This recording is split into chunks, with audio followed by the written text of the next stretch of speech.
যে ঝাউয়ের জঙ্গলটা এটা নাকি সোজা চলে গেছে গোপালপুর সি বিচ পর্যন্ত। এখানে চারিদিকে ডলফিন দেখতে পাচ্ছি, ওই যে ডলফিন, ওই যে ডলফিন। অলনাথ দেব ছিলেন জগন্নাথ দেবের একটি রূপ। এই সি বিচের এই যে সমুদ্র, এই সমুদ্রটা পুরোপুরি নীল।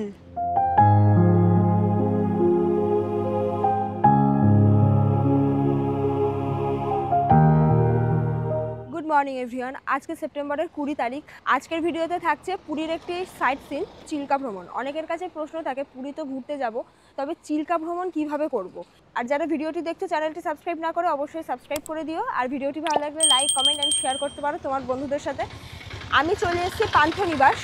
পান্থনিবাস থেকে পুরীর ওটিডিসির বাসে করে চিল্কা ভ্রমণ হয় আর কি, যার টিকিট আমরা কেটেছিলাম বেশ কিছুদিন আগে। চলো একে একে সব ডিটেলস দিচ্ছি। আপাতত এখন তো চলে এসেছি আমরা পান্থনিবাস। ঘড়িতে বাজে এখন সকাল 6টা। আর আমরা এখানে এসেছি, তার গাড়ি ধরেছি কিন্তু পুরীর স্বর্গদ্বারের ওখান থেকে। ভাড়া পড়েছে ওই 150 টাকার মতো। তো চলো তাহলে ভিডিওটা শুরু করা যাক। পান্থনিবাসে এসে দেখলাম আমাদের বাস এসে দাঁড়িয়ে আছে। এই বাসটি ছাড়বে ভোর 6:30টার সময়, আবার সব স্পটগুলো ঘুরিয়ে পান্থনিবাসেই ড্রপ করবে বিকেল 4:30টার মধ্যে। বাসের টিকিট ভাড়া পড়েছে জনপ্রতি 680 টাকা করে। এই বাসের টিকিট আমরা কেটেছি ওটিডিসির অনলাইনের ওয়েবসাইট থেকে। এই ট্যুরটা করবার প্রায় 15-20 দিন আগে। তবে তোমরা চাইলে ওটিডিসির অফিসে গিয়েও অফলাইনের মাধ্যমে টিকিট কাটতে পারো এই ট্যুরটি করার 1 থেকে 2 দিন আগে। আমাদের বাস কিন্তু ইতিমধ্যে চলে এসেছে পান্থনিবাসে।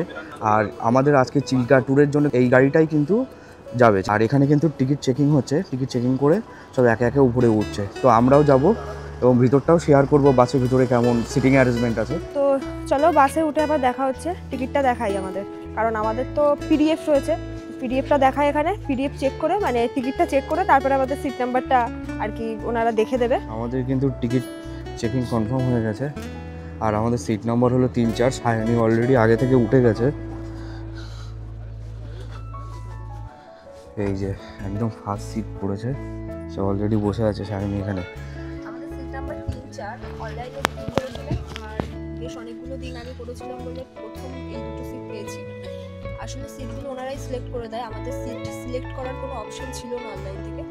তবে তোমরা চাইলে অফলাইন থেকেও কিন্তু টিকিট কাটতে পারো। চিল্কা ট্যুরের সমস্ত ডিটেলস থাকছে ভিডিওর মধ্যে। এটা কিন্তু এসি বাস, ঠিক আছে। আর সিটিং অ্যারেঞ্জমেন্ট রয়েছে 2x2।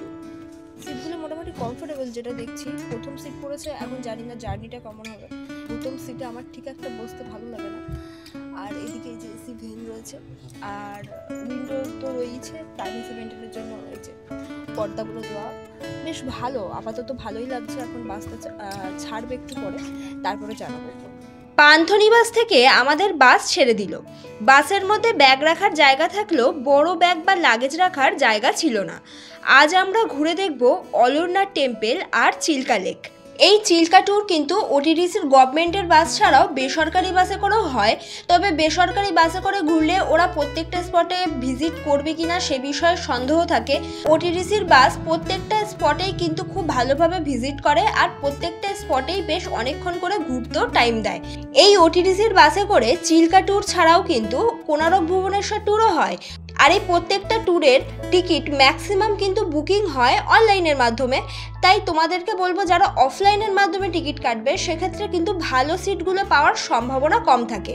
আর অনলাইনের মাধ্যমেই ম্যাক্সিমাম টিকিট বুকিং হওয়ার কারণে ভালো সিটগুলো বুকিং হয়ে যায়। আর আমাদের সাথে কিন্তু সরকারি গাইডও দেওয়া হয়েছে। আমাদের বাস 5 মিনিট লেটে চলেছে। 6:30টায় বাসের টাইম ছিল, তো বাস ছেড়েছে 6:35-এ। জয় জগন্নাথ। गुड मॉर्निंग, सुप्रभात। आप सब का मेरा प्रणाम, मेरा नमस्कार।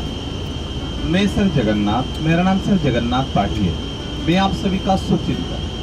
आप ऐसे भी हमको आपका सर दोस्त भी बोल सकते हैं, नहीं तो आज का ओटीडीसी टूर गाइड भी आप हमको सर बोल सकते हैं।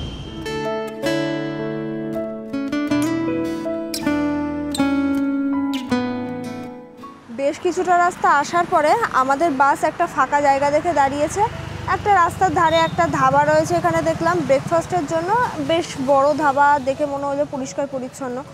তো এখান থেকে বলছি ব্রেকফাস্ট করে নিতে। মোটামুটি 20-25 মিনিট সময় দিয়েছে। এছাড়াও এখানে ওয়াশরুম রয়েছে। আর এখান থেকে আমাদের বললো যে বাথরুমটা সেরে নিতে, কারণ এরপরে আমাদের আবার সেই প্রায় 2-2.5 ঘন্টা 3 ঘন্টা পরে গিয়ে আর কি দাঁড়াবে। বেশ অনেকটা লং রাস্তা, তো তার জন্যই। আর ব্রেকফাস্টটা এখান থেকে করতে বলছে, যদিও আমরা এখান থেকে ব্রেকফাস্ট করছি না। উড়িষ্যার যেসব খাবার দাবারগুলো হয় না, ইডলি ধোসা, ওইগুলোই আর কি এখানে পাওয়া যাবে, বাঙালি খাবার দাবার কিন্তু নেই। তো আমরা এমনিতেই কিছু ড্রাই খাবার দাবার ক্যারি করেছি, কেক, বিস্কিট। আর কালকে রাত্রে মিউ আমরো থেকে, মানে পুরী স্বর্গদ্বারের ওখানে যে মিউ আমরে রয়েছে, ওখান থেকে আমরা কিছু স্ন্যাক্স নিয়ে এসেছি সঙ্গে করে। তো আজকে সারাদিন আমাদের ওগুলো দিয়েই চলবে। এই যে আমাদের বাস, আর এই হলো রেস্টুরেন্টটা।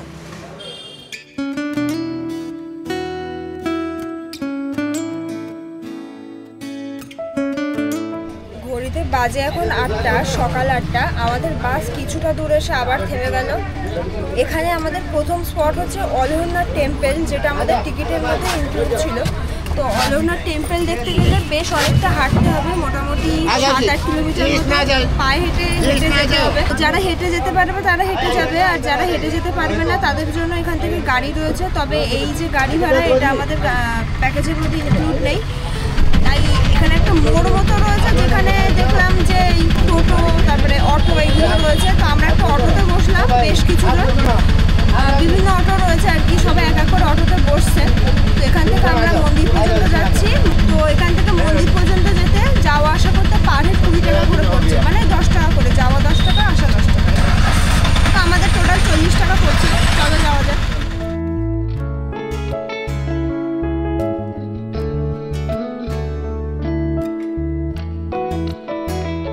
আজকে আমাদের প্রথম স্পট অলহরনাথ টেম্পল, সেখানে আমরা চলে এসেছি। তবে আমাদের গাইড যেটা বলছিল যে 7-8 কিলোমিটার মতো দূর, কিন্তু আমাদের সেরকম কিছু মনে হয়নি। জাস্ট গাড়িতে উঠলাম আর একটা জায়গায় এসে নামলাম। হামেশাই কিন্তু হেঁটে চলে আসা যাবে, ঠিক আছে? তবে গাড়ি ভাড়াও বেশি না, পার হেড 10 টাকা করে গাড়ি ভাড়া নিয়েছে এই পর্যন্ত আসতে আমাদের। আর এই হচ্ছে মন্দির। মন্দিরের ভেতরে কোনো রকম ক্যামেরা অ্যালাউ নেই, জুতো খুলে মন্দিরের ভেতরে যেতে হবে। এখানে শু কাউন্টার রয়েছে বললো, আর ব্যাক কাউন্টার রয়েছে। সমস্ত কিছু জমা রেখে তারপরে মন্দিরের ভেতরে যেতে হবে। আর এটাই হলো অলহরনাথ মন্দিরের গেট, ঠিক আছে? অলহরনাথ দেব ছিলেন জগন্নাথ দেবের একটি রূপ। জগন্নাথ দেব অলহরনাথ রূপেই শ্রী চৈতন্য মহাপ্রভুকে দর্শন দিয়েছিলেন। আর এই অলহরনাথ দেবকে নিয়ে আরও বেশ কিছু পৌরাণিক তথ্যও রয়েছে। আমি সঠিক জানি না, যেটুকু জানি সেটুকু শেয়ার করলাম তোমাদের সাথে। আপাতত চলো এখন মন্দির থেকে ঘুরে আসি। মানে তোমাদেরকে নিয়ে যেতে পারবো না, তোমাদেরকে ওয়েট করতে হবে। আকাশ হয়তো যাবে না, কারণ আমরা আমাদের ক্যামেরা রয়েছে যেহেতু, আমরা জমা রাখতে চাইছি না। তো ওর কাছে রেখে যাব, আমি যাব মন্দিরের ভেতরে গিয়ে আমি অলহরনাথ দেবকে দর্শন করে আসবো।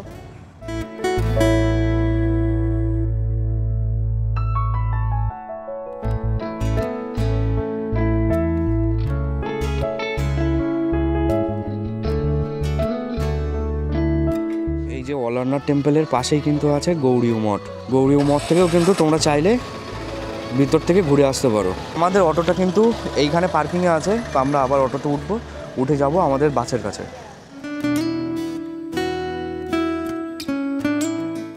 বেশ কিছুটা রাস্তা যাওয়ার পরেই আমাদের বাস একটি মন্দিরের সামনে দাঁড়িয়ে পড়ল। গাইড বলল এই মন্দিরটির নাম হলো দহি ক্ষীরা, কারণ এখানে জগন্নাথ দেব ও বলরাম দেব দই খেয়েছিলেন। আর যার থেকে দই খেয়েছিলেন তার নাম হলো মানিকপাটনা, তাই এই গ্রামের নাম মানিকপাটনা। আর এখানে একটি সুন্দর মন্দিরও রয়েছে।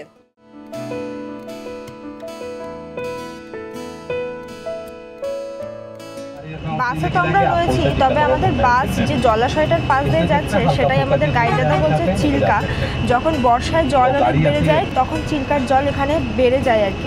এখান থেকে চিল্কা লেক পর্যন্ত পৌঁছাতে আমাদের প্রায় 15 মিনিট মতো সময় লাগবে। আর মানে এসেই গিয়েছি।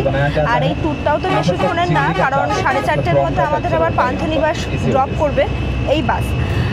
আর ওখানে আমাদের প্রায় 2.5 থেকে 3 ঘন্টার বোটিং, মানে বেশ অনেকক্ষণের বোটিং। এই যে দূরে বড় যে জলাশয়টা তোমরা দেখতে পাচ্ছ ওটাই কিন্তু চিল্কা লেক।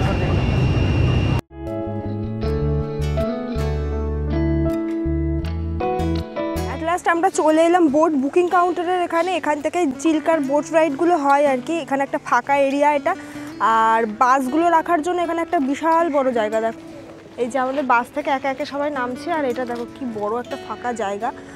আর এইটা হলো বোট বুকিং কাউন্টার। এই যে নিজেরা ঘুরতে আসবে, বাইক নিয়ে আসবে, তারা এখান থেকে কিন্তু বোট বুকিং করতে পারবে। কাউন্টার থেকে ডিরেক্ট অফলাইনের মাধ্যমে বোট বুকিং হয়। দেখলাম প্রচুর স্ন্যাক্সের দোকান রয়েছে, রেস্টুরেন্ট রয়েছে। আর তোমরা কিন্তু চাইলে এখান থেকেও খাওয়া দাওয়াটা সারতে পারো। দোকানগুলো তোমাদেরকে দেখাচ্ছিলাম, ওখান থেকে আমরা কিছুটা হেঁটে এসেছি। আর হেঁটে আসার পরে পেলাম চিল্কা ডেভেলপমেন্ট অথরিটির অফিস।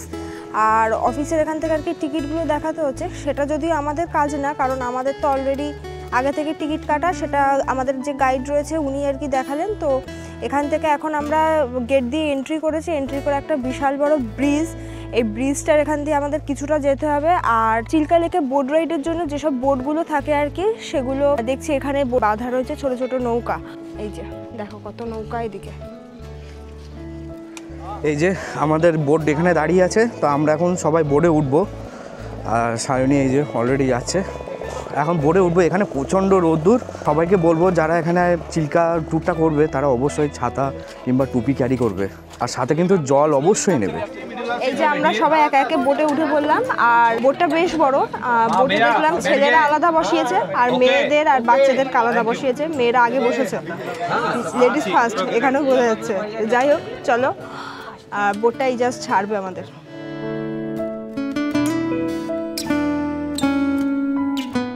বোটটা ছেড়ে দেওয়ার পর থেকেই আমাদের বোটের সবাই খুব এনজয় করছিল। এই বোট রাইডটা ছিল প্রায় 2 থেকে 3 ঘন্টার। লেকের মাঝখানে বেশ কিছু কিছু জায়গায় ঘেরা ছিল, আর সেখানে অজানা বেশ কিছু বড় বড় পাখিও নজরে পড়ছিল। আমাদের গাইডের কাছ থেকে শুনলাম ওগুলো মাছ চাষের জন্য ঘিরে রাখা হয়েছে। ওটিডিসির থ্রুতে এই চিল্কা ট্যুর করার জন্য এই বোটের ইঞ্জিনের আওয়াজও তেমনভাবে ছিল না, যার কারণে আমরা চিল্কা লেকে প্রচুর ডলফিন দেখেছিলাম। আচ্ছা, আমরা এখন আমাদের বোট নিয়ে যে জায়গাটাতে রয়েছি, এখানে চারিদিকেই ডলফিন দেখতে পাচ্ছি। একটু নজর রাখতে হচ্ছে ভালোভাবে, কিন্তু বোট থেকে খুব ভালোভাবেই আমরা ডলফিনগুলোকে কিন্তু দেখতে পাচ্ছি। ওই যে ডলফিন, কি বড় ডলফিন! ওই যে এখানে 2টো ডলফিন দেখতে পেলাম আমরা একসাথে। ওই যে আবার এখানটাতে আমরা বেশ অনেকগুলো ডলফিন দেখতে পাচ্ছি, মানে এখানে বেশ অনেকগুলো ডলফিন রয়েছে। ওই যে यहाँ पर 2, वहाँ पर 1, 3, बहुत सारे हैं, चारों तरफ है अभी। और ये सब बहुत रेयर टाइम होता है जब इतना सारा दिखता है, नहीं तो हर वक्त इतना दिखता नहीं है।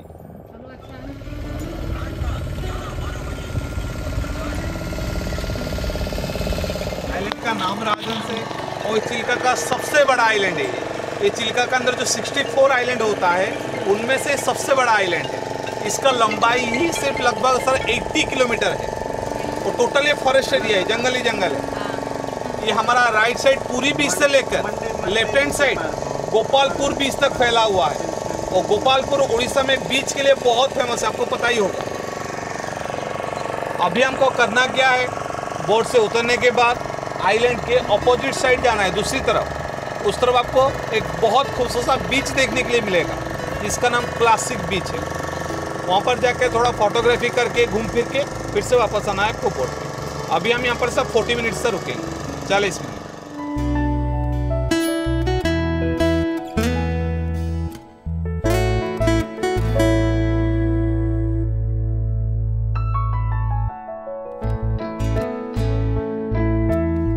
ফাইনালি কিন্তু আমরা এসে পৌঁছালাম হংসরাজ আইল্যান্ড। আইল্যান্ডটা ভীষণ সুন্দর। আর আইল্যান্ডের ওই পাশটাতে বললো যে একটা সি বিচ রয়েছে, যে সি বিচের নাম ক্লাসিক সি বিচ। তো ওখানে সবাই ছবি টবি তোলে, আর সি বিচটা নাকি ভীষণ সুন্দর। এখন যাচ্ছে একটা ঝাউবনের মধ্যে দিয়ে, তোমাদেরকে একটু শেয়ার করি। এই যে এই জায়গাটা কিছুটা বাগদা বিচের মতো লাগছে না? বাগদা বিচে গেলে আমরা এরকম ঝাউয়ের জঙ্গল দেখতে পাই।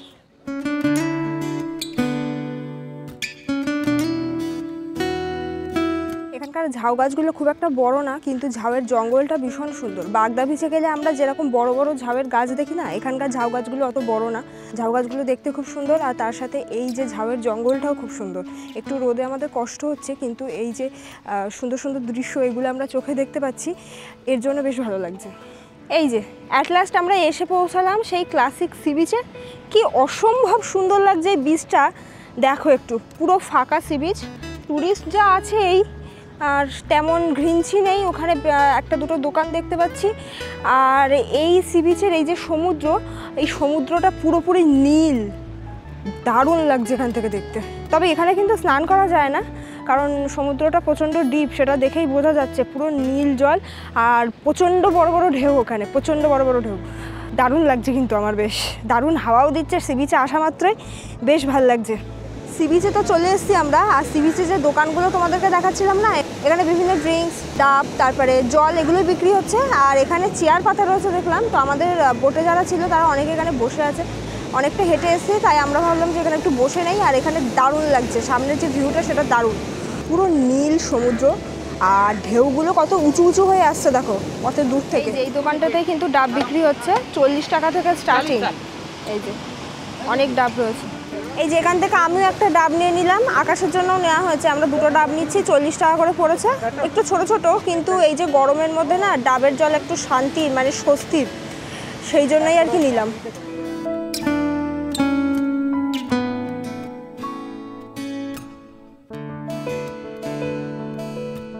ঘড়িতে বাজে এখন 1:45। এই জাস্ট আমাদের বোট আবার আমাদেরকে যেখান থেকে ছেড়েছিল বোটটা আর কি, সেই জায়গায় নিয়ে চলে এসছে। আমরা সবাই বোট থেকে নেবেও গেছি, এখন যাচ্ছি মিউজিয়াম দেখতে। যদিও মিউজিয়ামটা আমাদের টিকিটে মেনশন করা ছিল না, আমাদের টিকিটে মেনশন করা ছিল চিল্কা হ্রদ, শতপদা আর অলরনাথ টেম্পল, এই দুটোই ছিল। তবে এখানে এসে জানতে পারলাম এখানে একটি মিউজিয়াম আছে, আর সেটা জন্য আলাদা এক্সট্রা টিকিট রয়েছে। ঠিক আছে, তো টিকিট কাটা আমাদের অলরেডি ডান হয়ে গেছে, কারণ আমরা আমাদের বাসের যারা যারা রয়েছি সবাই টিকিটের যে টাকাটা সেটা গাইডকে দিয়ে দিয়েছিলাম। টিকিট পড়েছে পার হেড 25 টাকা করে। আর যে ঘাটে আমরা নেমেছি এর খুব পাশেই মিউজিয়ামটা রয়েছে। তো এই যে মিউজিয়ামের যে টিকিটটা, এটা কিন্তু আমাদের মানে যে চার্জ আর কি, যে প্যাকেজের যে ফেয়ার যেটা যেটা তোমাদেরকে প্রথমে বলেছি, তো ওই ফেয়ারের মধ্যে কিন্তু ইনক্লুড নয়। আর এই মিউজিয়াম দেখেই আমরা আবার ফিরবো আমাদের বাসে, আর বাস তারপরে আমাদেরকে নিয়ে যাবে একটা ধাবাতে লাঞ্চের জন্য। এই যে মিউজিয়ামের গেট, এই হলো মিউজিয়ামটা। এই যে চিল্কা ডেভেলপমেন্ট অথরিটির এই মিউজিয়ামটা। মিউজিয়ামের সামনের এই জায়গাটা খুব সুন্দরভাবে সাজানো, বেশ ভালো লাগছে। চলে এসেছি আমরা মিউজিয়ামের মধ্যে। মিউজিয়ামটা ভীষণ বড়, আর মিউজিয়ামের মধ্যে এসে যেটা দেখলাম এখানে বিভিন্ন রকমের অ্যাকোরিয়াম রয়েছে, আর মেনলি সমুদ্রের তলায় যা যা থাকে আর কি, কোরাল, সেগুলোকেই আর কি এখানে একটু সংরক্ষণ করার চেষ্টা করা হয়েছে। মিউজিয়ামের মধ্যে একটি শোর অ্যারেঞ্জ করা হয়েছে, এখন আমরা সেটা দেখতে যাব। তো আমাদের গাইড রয়েছে, উনি বারবার বলছেন যে আপনারা শোটা গিয়ে একটু দেখে আসুন, শোটা ভীষণ ভালো লাগবে। তো এখন ভাবছি শোটা দেখতে যাব। Feathery white, black and crimson, creating a kaleidoscope of its own.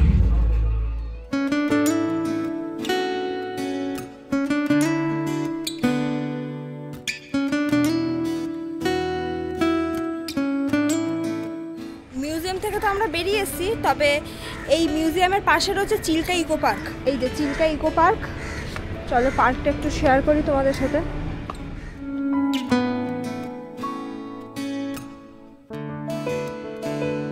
Eco পার্কের মধ্যে চলে এসেছি। এই জায়গাটা সত্যি শান্তির, বাইরে যা কাঠফাটা রোদ সেই তুলনায় এই যে জায়গাটা এত সুন্দর লাগছে, এই গার্ডেনটা করা, আর সুন্দর সুন্দর বসার জায়গা আছে। যদি হাতে একটু সময় থাকতো না, আমি এখানে অন্তত 5টা মিনিট বসতাম, কিন্তু আমাদের যে গাইড রয়েছে উনি একটু তাড়াতাড়ি লাগাচ্ছে, বলছে না তাড়াতাড়ি যেতে হবে, কারণ আমাদের তো আবার লাঞ্চ করার ব্যাপার আছে। অলরেডি ঘড়িতে এখন 1:30 বাজে। আর মিউজিয়ামের ফার্স্ট ফ্লোরে কিন্তু অনেক কিছু দেখার আছে, যেটা আমরা গিয়ে দেখলাম, তোমাদের সাথে অল্প একটু শেয়ার করেছি। চিল্কা হ্রদে বিভিন্ন রকম যে মাছ পাওয়া যায়, সাপ, কাঁকড়া, তারপরে চিংড়ি মাছ, এগুলোকে ওখানে আর কি সংরক্ষণ করা হয়েছে, আর ওগুলো কিন্তু সবই অরিজিনাল। আর একটা জিনিস যেটা না বললেই নয়, এই যে আমরা চিল্কা ভ্রমণটা এবারে করলাম, চিল্কার এই ট্যুরটা আমাদের ভীষণ ভালো লেগেছে, বোট রাইডটাও ভালো লেগেছে। তবে গরমে একটু কষ্ট হয়েছে ঠিকই, কিন্তু বোটে আমরা সবাই খুব এনজয় করেছি। তবে তোমরা যদি ঘুরতে চাও না, যদি একটু ভালোভাবে ঘুরতে চাও, তাহলে তোমাদেরকে বলবো যে গরমকালটা অ্যাভয়েড করে, মানে দুর্গাপুজোর পরে যখন ঠান্ডাটা পড়বে সেই সময় যদি তোমরা পুরী ঘুরতে এসে এইসব ট্যুরগুলো করো না, খুব ইজি হয় তোমাদের ঘোরা। তার কারণ এত গরমের মধ্যে না মানে সত্যি নাজেহাল হয়ে যাচ্ছি আমরা। তো যাই হোক, এখন আমরা আবার ফিরবো বাসের দিকে।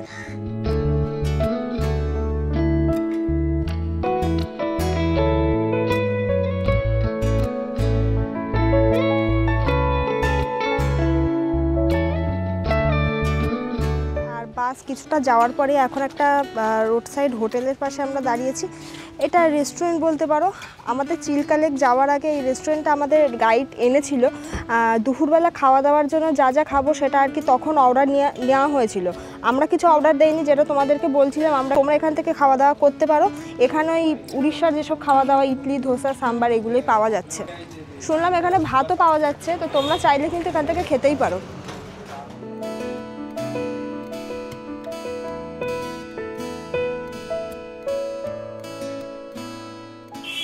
এবারের মতো আমাদের চিল্কা ট্যুর এখানেই শেষ হলো। আমাদের বাস আমাদেরকে নামালো পান্থনিবাসে। এখন ঘড়িতে বাজে 3:45, 4:45 নাগাদ আমরা পান্থনিবাসে এসে পৌঁছেছি। যদিও এখানে আমাদের সময় ছিল 4:30, 4:30-র মধ্যে আমাদেরকে পৌঁছে দেবে। যাই হোক, একটু আগে পৌঁছে গেছি। ভীষণ ভালো লাগলো পুরীতে এসে চিল্কা ট্যুর করতে। তো তোমরা যারা চিল্কা ট্যুর করবে তোমাদেরকে বলবো, যেটা প্রথমেই আমি বলছিলাম, যে এইসব ট্যুরগুলো না একটু শীতকালে করার চেষ্টা করবে। তো চলো, ভিডিওটা এখানে শেষ করে দিলাম। নেক্সট ভিডিওতে আবার দেখা হবে তোমাদের সাথে। তো ততদিন আমাদের চ্যানেল ASV ট্রাভেলের সাথে থাকো, দেখতে থাকো।